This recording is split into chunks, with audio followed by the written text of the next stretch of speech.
దేవునికి స్తోత్రములు. లైవ్లో యూట్యూబ్లో వీక్షిస్తున్న సహోదరి సహోదరులకు క్రీస్తునామంలో వందనాలు. ప్రార్థన చేసుకుందాం. పిల్లారా, పరలోకమందున్న మా తండ్రి, నీ ప్రియకుమారుడు యేసుక్రీస్తునామంలో కృతజ్ఞతాస్తుతులు స్తోత్రం చెల్లించుకుంటున్నాం. నాయన, ఇంతవరకు సజీవ లెక్కలు ఉంచుకొని నీ కృపలో కాపాడుతూ భద్రపరుస్తున్న విధానం బట్టి స్తోత్రాలు. ఈ సమయంలో మరి నీ సన్నిధిలో చేరి నీ వాక్యం నేర్చుకొని చెప్తుండగా నాకును వింటున్న సహోదరులకు నీ కృపను అనుగ్రహించమని ఉన్నట్టుగా చెప్పుటకు నువ్వు చెప్పింది అలా ఉన్నదో లేదో అని తెలుసుకుని అర్థం చేసుకుని వాక్యంకు లోబడి వాక్యానుసారంగా జీవించుటకు మా అందరికీ నీ కృపను అనుగ్రహించమని యేసుక్రీస్తు నామములో ప్రార్థన అడిగి వేడుకుంటున్నాం తండ్రి, ఆమెన్. మరి సహోదరులందరూ ఎలా ఉన్నారు? సంతోషంగా ఆనందంగా ఉన్నారా? మరి సంతోషంగా ఆనందంగా ఉన్నారని నమ్ముచున్నాను. మరి దేవుడు మనల్ని అందరినీ సజీవ లెక్కలో ఉంచుకొని ఆయన సన్నిధిలోనికి చేరి ఆయనను ఆరాధించుకోవడానికి, ఆయన వాక్యాన్ని నేర్చుకోవడానికి దేవుడిచ్చిన గొప్ప ధన్యత భాగ్యమును బట్టి దేవునికి కృతజ్ఞతాస్తుతులు స్తోత్రములు చెల్లించబద్దులమై ఉన్నాము. ప్రిలారా, ఈరోజు బుధవారము మరి ధర్మశాస్త్రం సంపూర్ణ వివరణ అనే అంశములు నేర్చుకుంటున్నాము. మరి నేర్చుకుంటుండగా ప్రిలారా, మరి ధర్మశాస్త్రం సంపూర్ణ వివరణ అనే భాగంలో ఈరోజు అంశము మధ్యగోడ.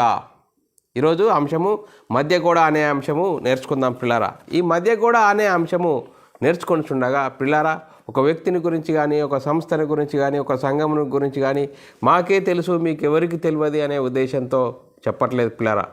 బైబిల్లోని ఆత్మనియమమును బట్టి బైబిల్ ఇలా చెప్తుంది, బైబిల్లోని ఇలా వాస్తవాలు ఉన్నాయని మరి చెప్పుటకు క్రీస్తు ప్రేమను బలవంతం చేయుటను బట్టి మేము తెలుసుకున్న సర్వసత్యాన్ని అనేకులకు తెలియజేయడానికి దేవుడిచ్చిన గొప్ప ధన్యత భాగ్యం బట్టి దేవునికి కృతజ్ఞతాస్తుతులు స్తోత్రములు చెల్లించబద్దుడనై ఉన్నాను. ప్రిలారా, మరి ఈరోజు అంశము నేర్చుకుందాం పిల్లారా. మధ్యగోడ అనే అంశము నేర్చుకుందాం పిల్లారా. మరి మధ్యగోడ అనే అంశము ధర్మశాస్త్ర సంపూర్ణ వివరణలో మరి 12వ భాగం పిల్లారా. మరి ఈ అంశమును ఎందుకు నేర్చుకోవాలి అనేది మనము ఆలోచన చేసినట్లయితే పిల్లారా, ఈ అంశమును ఎందుకు నేర్చుకోవాలనేది మనం ఆలోచన చేసినట్లయితే పిల్లారా, బైబిల్ గ్రంథంలో 2 నిబంధనలు కలవు పిల్లారా. బైబిల్ గ్రంథంలో 2 నిబంధనలు కలవు. మొదటి నిబంధన లేక పాత నిబంధన అంటారు పిల్లారా. రెండవదిగా ఆలోచిస్తే 2వ నిబంధన లేకుంటే కొత్త నిబంధన అంటారు పిల్లారా.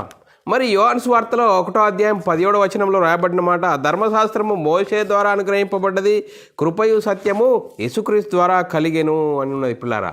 అలాగే బైబిల్ గ్రంథంలో 2 జనాంగాలు ఉన్నాయి. ఒకనాడు దేవుని జనాంగమైన ఇజ్రాయేలీలు, అలాగే అన్యజనులు. మరి పిల్లారా, మరి ఆలోచన చేసినట్లయితే మరి ధర్మశాస్త్రముకి ఎవరికి ఇవ్వబడ్డది? ధర్మశాస్త్రము ఒకనాడు దేవుని జనాంగమైన ఇజ్రాయిల్లకు ఇవ్వబడ్డది. దాన్ని అనుసరించే నీతిమంతులైతారు, అతిక్రమిస్తే శాపగ్రస్తులైతారు. మరి పిల్లారా, మరి ఆలోచన చేసినట్లయితే అన్యజనుల గురించి మనం ఆలోచన చేసినట్లయితే అన్యజనులు దేవుడు లేనివారు, ధర్మశాస్త్రం లేనివారు అని లేఖనాలు చెప్తున్నాయి పిల్లారా. మరి ఇరువురిని వేరు చేసింది ఏంది? వీరిరువురిని వేరు చేసింది ధర్మశాస్త్రం పిల్లారా. ఇక్కడ మనం చూస్తున్నాం పిల్లారా, ఇజ్రాయేలీలు అన్యజనులు, వీరిరువురిని వేరు చేసింది ఏంది?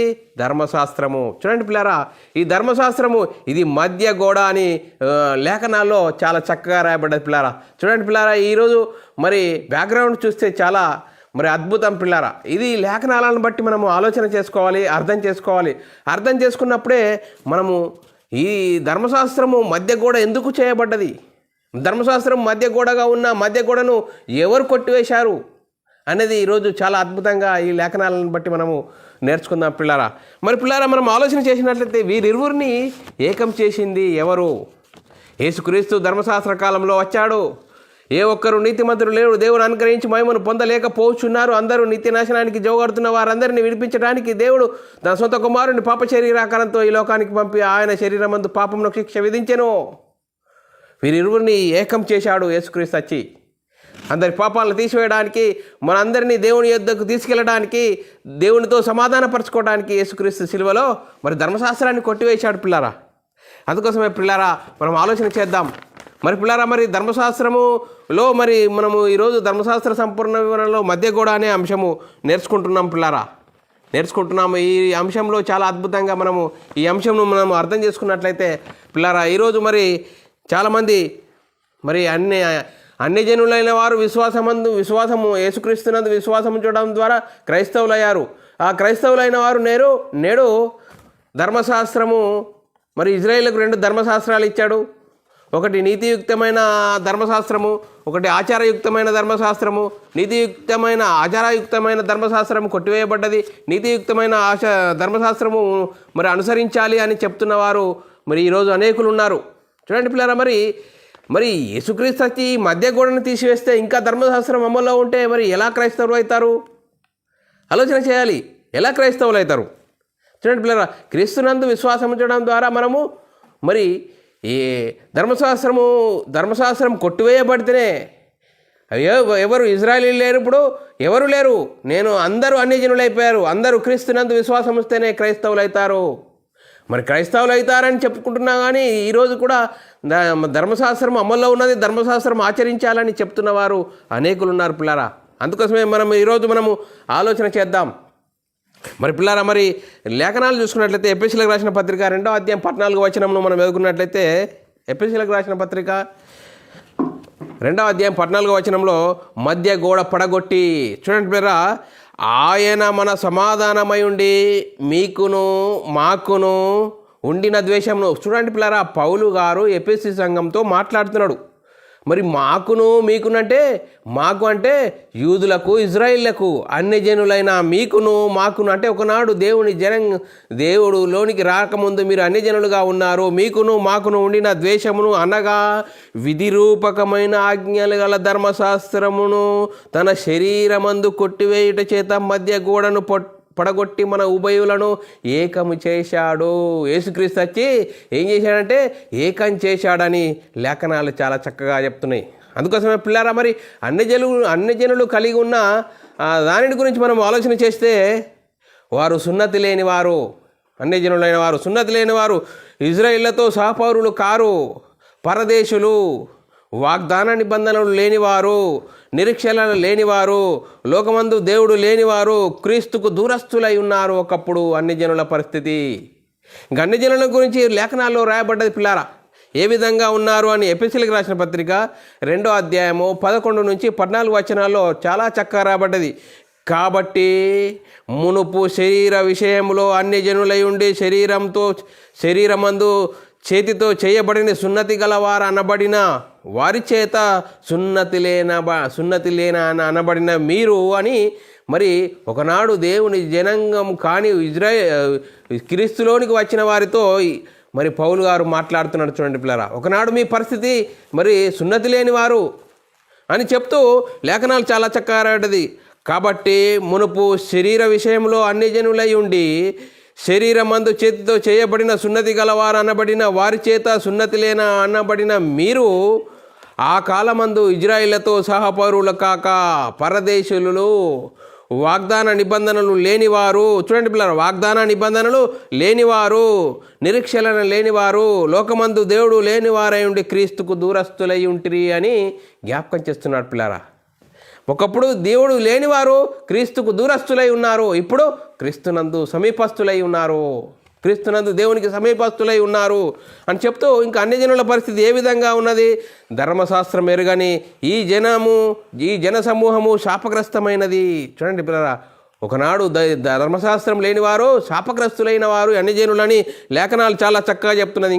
అంతేకాదు మరి ఏమనేది అన్ని జనులైన పరిస్థితి? చూడండి పిల్లరా, గలతీయులకు రాసిన పత్రిక 2వ అధ్యాయం 15వ వచనంలో చాలా చక్కగా రాయబడిన మాట. మరి పేతురు గారితో పౌలు గారు ఏమంటున్నాడు? మనము జన్మం వల్ల యూదులమే కానీ అన్య జనులలో చేరిన పాపులం కాము అంటున్నాడు. చూడండి పిల్లరా, అన్య జనులైన వారి పరిస్థితి పాపులుగా ఉన్నారు, దేవుడు లేని వారుగా ఉన్నారు అని లేఖనాలు చాలా చక్కగా చెప్తున్నాయి పిల్లరా. 15వ వచనం చదువుకున్నట్లయితే మనము జన్మం వల్ల అంటే, చూడండి పిల్లరా, పేతురు గారితో పౌలు గారు మాట్లాడుతున్నాడు. మనం జన్మం వల్ల యూదులమే కానీ అన్ని జనుల్లో చేరిన పాపులం కాము. మనుషుడు యేసుక్రీస్తునందు విశ్వాసము విశ్వాసము వలనే కానీ ధర్మశాస్త్ర సంబంధమైన క్రియల మూలముగా నీతిమంతుడు అని తీర్చబడని ఎరిగి మనమును ధర్మశాస్త్ర సంబంధమైన క్రియల మూలముగా కాక క్రీస్తునందల విశ్వాసం వలన నీతిమంతులమని తీర్చబడటకు యేసుక్రీస్తునందు విశ్వాసం ఉంచి ఉన్నాము అని పౌలు గారు చాలా చక్కగా చెప్తున్నాడు. చూడండి పిల్లరా, పౌలు గారు చెప్తున్న పరిస్థితి చూడండి. పౌలు గారు ఏ విధంగా చెప్తున్నాడు. ఒకనాడు మీరు దేవుడు లేనివారు ఇప్పుడు క్రీస్తునందు సమీపస్తులై ఉన్నారు. ఒకనాడు అన్ని జనుల పరిస్థితి ఏ విధంగా ఉన్నది అని చెప్తున్నాడు.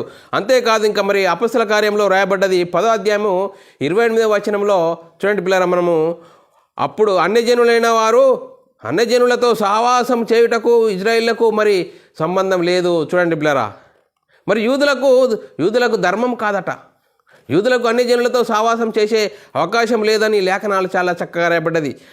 మరి అపొస్తల కార్యము 10వ అధ్యాయం 28వ వచనంలో చదువుకున్నట్లయితే అప్పుడు అతడు అన్యజాతి వానితో సహవాసం చేయుటైనను అట్టి వారిని ముట్టుకునుటైనను యూదునికి ధర్మం కాదు, మీకు తెలియను. అయితే ఏ మనుషుడు నిషేధింపబడినవాడు కాడు.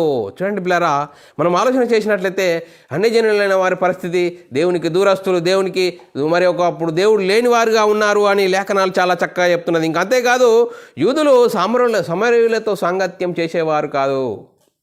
చూడండి పిల్లరా, యూదులు సమరయులతో సాంగత్యం చేసేవారు కాదని లేఖనాలు చాలా చక్కగా రాయబడ్డది. యోహాను సువార్త 4వ అధ్యాయం 19వ వచనంలో 9-10 వచనాల్లో చాలా చక్కగా రాయబడ్డది.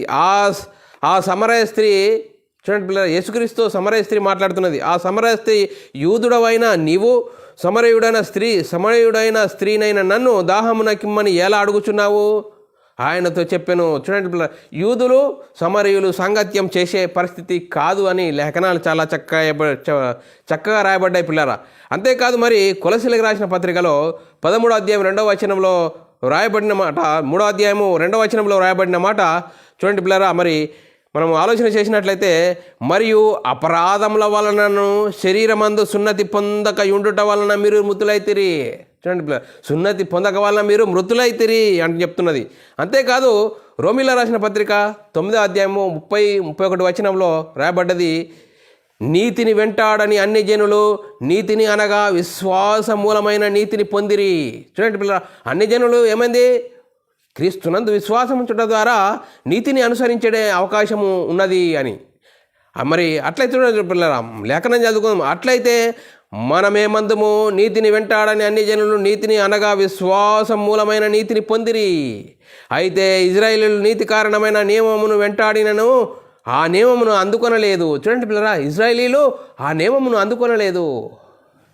మరి అంతేకాదు, మరి ధర్మశాస్త్రం లేని అన్ని జనులు స్వభావ సిద్ధంగా వారి పరిస్థితి ఏంది, అన్ని జనులైన వారి పరిస్థితి రోమీయులకు రాసిన పత్రిక 2వ అధ్యాయము 14వ వచనంలో చాలా చక్కగా రాయబడ్డది. ధర్మశాస్త్రము లేని అన్యజనులు స్వభావ సిద్ధంగా ధర్మశాస్త్ర సంబంధమైన క్రియలు చేసినలా వారు నీతిమంతులైతారు. ధర్మశాస్త్రము లేనివారైనను ఆ క్రియలు చేస్తే నీతిమంతులైతారు. వారు చేశారా? చేయలేదు. వారు శాపగ్రస్తులు అయిపోయారు. అందుకోసమే ప్రియులారా, ఒకప్పుడు ప్రజగా ఉండక దేవుని ప్రజ అయితిరి. ఒకప్పుడు కనికరింపబడక ఇప్పుడు కనికరింపబడితిరి.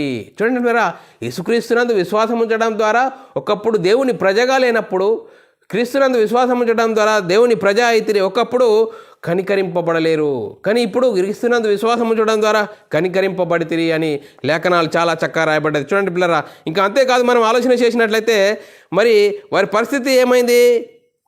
రోమీయులకు రాసిన పత్రిక 15వ అధ్యాయము 8-9 వచనాల్లో వారి హృదయములను విశ్వాసం వల్ల పవిత్రపరిచిన మనకును వారికిని ఏ భేదము కనపరచలేదు. చూడండి పిల్లరా, వారికిని మనకును ఏ భేదము కనపరచలేదు అని లేఖనాల్లో చాలా చక్కగా రాయబడ్డది. అందుకోసమే పిల్లారా, మరి అన్యజనుల అయిన వారి పరిస్థితి ఒకనప్పుడు దేవుడు లేనివారు, మరి సున్నతి లేనివారు, దేవుడు లేని అనబడిన జనులు శాపగ్రస్తులు అని అన్యజనుల వారి గురించి రాయబడ్డది. మరి ఇజ్రాయేలుల గురించి మనము ఆలోచన చేసినట్లయితే పిల్లారా, శరీరమందు చేతితో చేయబడిన సున్నతి గలవారు ఇజ్రాయేలీలు, సున్నతి గలవారు. మరి పిల్లరా, మరి మనం ఆలోచన చేసినట్లయితే వాగ్దాన నిబంధనలు గలవారు ఇజ్రాయేల్ ఎవరు? వాగ్దాన నిబంధనలు గలవారు, నిరీక్షణ గలవారు, దేవుడు గలవారు. క్రీస్తునకు సమీపస్తులై ఉన్నారు. చూడండి పిల్లరా, దత్తపుత్రత్వము గలవారు, మరి మహిమ గలవారు, నిబంధనలు గలవారు, ధర్మశాస్త్ర ప్రదానం చేయబడిన వారు, ధర్మశాస్త్రం వారికి ఇవ్వబడ్డది. ధర్మశాస్త్రము చూడండి, అర్చనాచారాదులు గలవారు, వాగ్దానము వీరివి. ఇజ్రాయేల్ గురించి రాయబడ్డది. అందుకోసమే రోమీయులకు రాసిన పత్రికలో రాయబడ్డది 9వ అధ్యాయము 4-5 వచనాల్లో, వీరు ఇజ్రాయేలీలు, దత్తపుత్రత్వము, మహిమ, నిబంధనలు, ధర్మశాస్త్ర ప్రధాన అర్చనాచారాదులు వీరివి. ఎవరివి? ఇజ్రాయేలీలవి. ఒకనాడు దేవుని జనాంగమైన ఇజ్రాయేళ్లకు ధర్మశాస్త్రం ఇవ్వబడ్డది. దాన్ని అనుసరించి జీవిస్తే నీతిమంతులు అవుతారు, అతిక్రమిస్తే శాపగ్రస్తులవుతారు అని లేఖనాలు చాలా చక్కగా రాయబడ్డది. మరి వీరు ధర్మశాస్త్రం అనుసరించారా? ధర్మశాస్త్రము అనుసరించలేరు. ఇజ్రాయేలీలను సున్నతి పొందిన వారైనను ధర్మశాస్త్రము అనుసరించలేరు, అతిక్రమించారు కాబట్టి పాపులుగా ఉన్నవారు. చూడండి పిల్లరా, ఒకనాడు దేవుడు లేనని అన్ని జనులు కూడా స్వభావ సిద్ధంగా ధర్మశాస్త్రం అనుసరించే నీతిమంతులైతారు. వారు అనుసరించారా? వారు అనుసరించారు. వీరిరువురు ధర్మశాస్త్రం అనుసరించలేరు.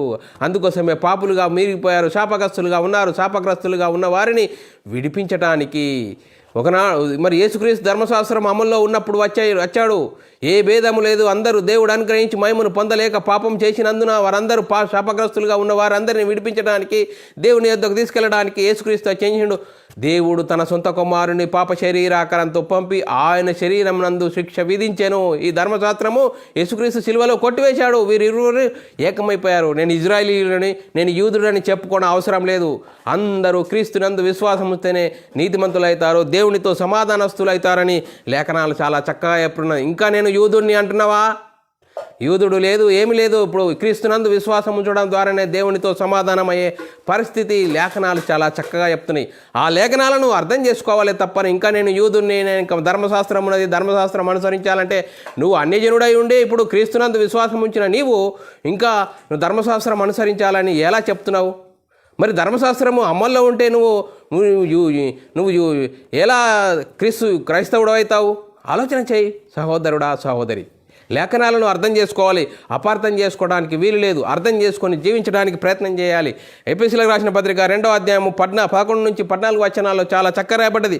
కాబట్టి మునుపు శరీర విషయంలో అన్ని జనులై ఉండి శరీరమందు చేతితో చేయబడిన సున్నతి గలవారు అనబడిన వారి చేత సున్నతి అనబడిన మీరు ఆ కాలమందు ఇజ్రాయేళ్లతో సహపౌరులు కాక పరదేశులను, వాగ్దాన నిబంధనలు లేని వారును, పరజనులను, నిరీక్షణ లేని వారును, లోకమందు దేవుడు లేని వారై ఉండి క్రీస్తుకు దూరస్తులై ఉంటిరి. మీరు జ్ఞాపకం చేసుకొనుడి అని మరి క్రీస్తులోనికి వచ్చిన వారితో మాట్లాడుతున్నాడు పౌలు గారు. మీరు జ్ఞాపకం చేసుకుని అయినను మునుపు దూరస్తులైన మీరు ఇప్పుడు క్రీస్తునందు క్రీస్తు రక్తం వలన సమీపస్తులై ఉన్నారు. అందుకోసమే సమీపస్తులై ఉన్నారు. మరి చూడండి పిల్లలు, మరి ఆలోచన చేసినట్లయితే ఇశ్రాయేలీలు కట్టడలు అనుసరిస్తే వారికి ఏందట? అదే జ్ఞానము, అదే వివేకం అని చెప్తున్నాడు. ద్వితీయోపదేశ ఖండము 4వ అధ్యాయం 6వ వచనంలో రాయబడిన లేఖనం చదువుకున్నట్లయితే, ఈ కట్టడలన్నీ మీరు గైకొని అనుసరించి వాటిని గురించి వినుజనులకు దృష్టికి అదే మీకు జ్ఞానము, అదే మీకు వివేకము. వారు చూసి నిశ్చయముగా ఈ గొప్ప జనము జ్ఞాన వివేచన గల జనమని చెప్పుకుందరు. చూడండి పిల్లరా, మరి ధర్మశాస్త్రం కలిగిన ఇజ్రాయేలీలు అది జ్ఞాన సత్య సంపూర్ణమైంది. అది అనుసరిస్తే నీతిమంతులవుతారు. దాన్ని అనుసరించి జీవిస్తే నీతిమంతులవుతారు. దాన్ని మీరు అనుసరించి జీవిస్తే అదే మీకు జ్ఞానము, అదే మీకు వివేకమని లేఖనాలు చాలా చక్కగా రాయబడ్డది. అంతేకాదు ద్వితీయోపదేశ ఖండం 29వ అధ్యాయం 29వ వచనంలో, రహస్యములు మన దేవుడైన యెహోవాకు చెందును. అయితే మనము ఈ ధర్మశాస్త్ర వాక్యములన్నిటిని అనుసరించి నడుచుకున్నట్లు బయలుపరచబడినవి ఎల్లప్పుడూ మనవియు మన సంతతి వారి వగునని చెప్పాను. చూడండి పిల్లరా, అనుసరిస్తే నీతిమంతులవుతారు. అనుసరించారా? అనుసరించలేదు. ఇంకా లేఖనాలు చూసుకున్నట్లయితే పిల్లరా, విధి రూపకమైన ఆజ్ఞలు గల ధర్మశాస్త్రమునందు తన శరీరమందు కొట్టివేటు చేత మధ్య గోడను పట్టగొట్టి మన ఉభయులను ఏకం చేశాడు. చూడండి పిల్లరా, మనం ఆలోచన చేసినట్లయితే ఇక్కడ బ్యాక్గ్రౌండ్లో చాలా చక్కగా రాయబడ్డది. ఇజ్రాయేలీలు ఎక్కడున్నారు, మరి అన్ని జనులు ఎక్కడ ఉన్నారు? ఇక్కడ ఈ ధర్మశాస్త్రము మధ్య గోడగా ఉన్నది. ఈ మధ్య గోడను ఎవరు కొట్టివేశారు? దేవుడు తన సొంత కుమారుని పాప శరీరాకారంతో ఈ లోకానికి పంపి ఆయన శరీరమందు శిక్ష విధించాను. యేసుక్రీస్తు ధర్మశాస్త్రం శిలువలో కొట్టివేశాడు కాబట్టి అందరూ అన్ని జనులయ్యారు. అందరూ నేను యూదుని, నేను గ్రీకు దేశస్తుని అని కాదు, అందరూ అన్ని జనులైపోయారు. అందరూ క్రీస్తునందు విశ్వాసం ఉంటేనే మరి దేవుని చేరే గొప్ప భాగ్యం ఉన్నది పిల్లారా. ఆ భాగ్యాన్ని అర్థం చేసుకోవాలా. అందుకోసమే యేసుక్రీస్తు వచ్చేసాడు. విధి రూపకమైన ఆజ్ఞలు గల ధర్మశాస్త్రమందు తన శరీరమందు కొట్టివేయుట చేత మధ్య గోడను పడగొట్టి మన ఉభయులను ఏకం చేసెను. చూడండి పిల్లరా, ఉభయులను ఏకం చేశాడు. ఎఫెసీయులకు రాసిన పత్రిక 2వ అధ్యాయం 14 నుంచి 19 వచనాలు చాలా చక్కగా రాయబడ్డది. ఆయన మన సమాధానమై ఉండి. చూడండి పిల్లలు, ఎవరు ఆయన అంటే యేసుక్రీస్తు మన సమాధానమై ఉండి మాకును మీకును అని పౌలు గారు ఒకనాడు దేవుడు లేని అని వారు ఈ క్రీస్తులోని వచ్చిన వారితో మాకును ఇజ్రాయిలీలకును మీకును అంటే అన్యజనులైన వారికి ఉండిన ద్వేషమును అంటే మధ్య గోడగా ఉన్న ఆ ధర్మశాస్త్రమును అనగా విధి రూపకమైన ఆజ్ఞల గల ధర్మశాస్త్రమునందు తన శరీరమందు కొట్టివేయుట చేత మధ్య గోడను పడగొట్టి మన ఉభయులను ఏకం చేశాడు. చూడండి, క్రీస్తునందు విశ్వాసం ఉంచడం ద్వారా మనము ఏకమైపోయాము అని లేఖనాలు చాలా చక్కగా రాయబడ్డది. ఆయన మన సమాధానమై ఉండిని మీకును మాకును ఉండిన ద్వేషమును అనగా విధి రూపకమైన ఆజ్ఞలు గల ధర్మశాస్త్రము తన శరీరమందు కొట్టివేయుట చేత మధ్య గోడను పడగొట్టి మన ఉభయులను చేకం చేసేను. ఇట్లు సంధి చేసి ఈ ఇద్దరిని చూడండి తన యందు ఒక నూతన పురుషునిగా సృష్టించి తన శిల్వ వలన ఆ ద్వేషమును సంహరించి దాని ద్వారా వీరిద్దరిని ఏకం చేసెను. దేవునితో సమాధానపరిచి ఈలాగు చేసెను గనుక ఆయనే మనకు సమాధాన కారకుడై ఉన్నాడు అని లేఖనాలు చాలా చక్కగా రాయబడ్డది. చూడండి పిల్లరా, ఇంత చక్కని లేఖనాలు చెప్తున్నా ఇంకా నేను యూదుని అంటున్నావా? చూడండి పిల్లరా, ఏ విధంగా ఉన్నది ఈరోజు క్రైస్తవ సమాజంలో. ఇంకా ధర్మశాస్త్రం అమల్లో ఉన్నది, ధర్మశాస్త్రం అనుసరించాలి అని చెప్తున్న వారు ఎవరు? ఒకనాడు అన్యజనులైన నీవు క్రీస్తునందు విశ్వాసం ఉంచడం ద్వారా క్రైస్తవుడు అయిన నీవు ఇంకా నేను ధర్మశాస్త్రం అమల్లో ఉన్నా అని చెప్పడం ఎంత అవివేకము. ఆలోచన చేయాలి. చూడండి పిల్లరా, మనము లేఖనాలను బట్టి ఆలోచన చేయాలి. అందుకోసమే ఆ కాలమందు చూడండి పిల్లలు, క్రీస్తులోనికి వచ్చిన వారితో ఈ పౌలు గారు చెప్తున్నాడు. ఎఫెసీయులకు రాసిన పత్రిక 11 నుంచి 13 వచనాలు, 2వ అధ్యాయం 11 నుంచి 13 వచనాల్లో చెప్తున్నాడు. ఆ కాలమందు ఇజ్రాయిల్లతో సహపౌరులు కాక పరదేశులను వాగ్దాన నిబంధనలు లేని పరజనులు నిరీక్షలు లేని వారునై లోకమందు దేవుడు లేని వారై ఉండి క్రీస్తుకు దూరస్తులై ఉంటిరి అని మీరు జ్ఞాపకం చేసుకోండి అని చెప్తున్నాడు. చూడండి పిల్లరా, ఈ విధంగా ఉన్న పరిస్థితి మీది. కానీ క్రీస్తునందు విశ్వాసం ఉంచడం ద్వారా క్రీస్తును ధరించుకున్నవాడుగా దేవుని సన్నిధికి చేరే గొప్ప భాగ్యం ఉన్నది. అందుకోసమే మనం ఆలోచన చేయాలి. అన్యజనులైన మనము క్రీస్తునందు విశ్వాసం ఉంచడం ద్వారా క్రైస్తవులమయ్యామే కానీ ధర్మశాస్త్రం అనుసరించాలని చెప్పడము అది జ్ఞానమా అజ్ఞానమా? ఆలోచన చేయాలి. చూడండి పిల్లరా, ఈరోజు క్రైస్తవ సంఘాలలో ఏం జరుగుతున్నది? ఇంకా ధర్మశాస్త్రం గురించి చెప్తున్న వారు పండితులు ఉన్నారు. వారు పండితులు అందామా? ఏమందాం పిల్లరా? ఇంకా ధర్మశాస్త్రము యేసుక్రీస్తు కొట్టివేశాడు. చూడండి, ఆలోచన చేయాలి, అర్థం చేసుకోవడానికి ప్రయత్నం చేయాలి. కొలసీలకు రాసిన పత్రిక 2వ అధ్యాయము 13-15 వచనాలు చదువుకున్నట్లయితే, మరియు అపరాధం వలన శరీరమందు సున్నతి పొందక ఉండుట వలన మీరు మృతులైతిరి. ఒకప్పుడు మీ పరిస్థితి ఏంటి? దేవుడు లేని వారు, అన్యజనులైన వారు, సున్నతి లేనని అనబడిన మీరు ఇప్పుడు క్రీస్తునందు విశ్వాసం ఉంచడం ద్వారా క్రీస్తుని ధరించుకున్నారు అని చెప్తున్నాడు లేఖనాలు. చాలా గమ్మనిది. మరి మనం ఆలోచన చేయాలి. ఇంకా నేను యూదుని, నేను గ్రీక్ దేశస్తుని అంటున్నావా? యూదుడు లేదు, గ్రీకు దేశస్తుడు లేదు, అందరూ అన్యజనులు అయిపోయారు. అందుకోసమే క్రీస్తునందు విశ్వాసం ఉంచడం ద్వారా దేవునితో సమాధాన పడే గొప్ప అవకాశం ఉన్నది పిల్లారా.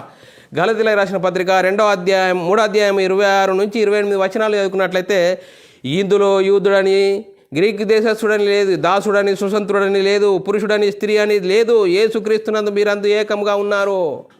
చూడండి పిల్ల, క్రీస్తునందు విశ్వాసం ఉంచడం ద్వారా మీరు ఏకమై ఉన్నారు అని లేఖనాలు చాలా చక్కగా రాయబడ్డది. 26, 27, 28 వచనాలు చదువుకుందాము. యేసుక్రీస్తునందు మీరందరూ విశ్వాసం వలన దేవుని కుమారులై ఉన్నారు. క్రీస్తులోనికి బాప్తీసం పొందిన మీరందరూ క్రీస్తును ధరించుకొని ఉన్నారు. చూడండి పిల్ల, క్రీస్తును ధరించుకొని ఉన్నారు. ఇందులో యూదుడని గ్రీకు దేశస్థుడని లేదు, దాసుడని సుసంతుడని లేదు, పురుషుడని స్త్రీ అని లేదు, యేసుక్రీస్తునందు మీరందరూ ఏకముగా ఉన్నారు అని ఈ లేఖనాలు చాలా చక్కగా రాయబడ్డది. అందుకోసమే మనం ఆలోచన చేయాలి.